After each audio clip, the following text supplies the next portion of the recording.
Square Enix Japan has just announced that they will be hosting a brand new active time report on the 23rd of June, which will feature Final Fantasy XV director Hajime Tabata and marketing manager Tabata and Ofuji, and it's been dubbed the E3 2017 Special Report. According to the description offered by Square Enix, the active time report will focus heavily on episode Prompto, which releases a few days later on the 27th of June. They are also planning to include lots of information about the Final Fantasy XV universe. For those who are planning to watch this live, it will take place at 8 PM in Japan, which translates to midday here in the UK and 7 AM on the East Coast of America. Now, I don't really want to be that guy, but I'm going to be that guy. From the description they've given, this upcoming active time report sounds pretty damn similar to the Final Fantasy XV universe segment we just had at E3 last week during Square Enix Presents. You know, the one where they offered a small demonstration of episode Prompto that showcased some tutorials, and then ended abruptly because they were playing, apparently, an incomplete build, despite the fact the game releases in only 2 weeks' time. I could offer some sarcastic remarks here about the fact that maybe they didn't realise that E3 was actually last week, or maybe they're actually having a redo of the segment because it was so tame.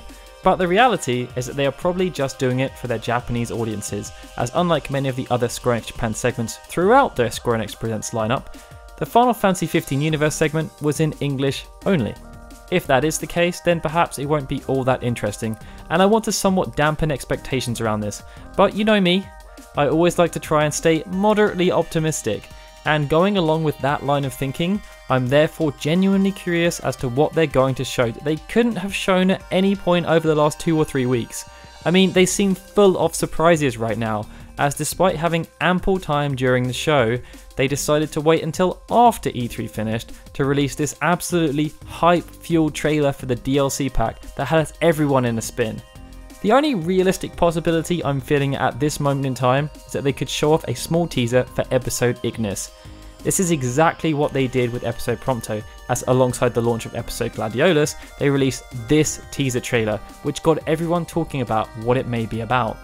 Then again, they only have an hour allocated to this active time report, so maybe they'll instead focus on things like Monster of the Deep. If that's the case, we can only dream of them flying over Matt Kishimoto to give a live demonstration. I can't be the only one who feels he needs to prove that the redemption of Matt is indeed a real thing, because that episode Prompto demo was weak. Alright guys, what do you think they're actually going to talk about on this upcoming active time report? Let us know in the comments below, and of course if you enjoyed this video, please hit that like button and subscribe. And if you'd like to support our channel, please be sure to head over to our Patreon at patreon.com/FFunion. These amazing folks have already done so why not join them? Alright, thank you for watching guys, this is Daryl signing out. We'll see you next time.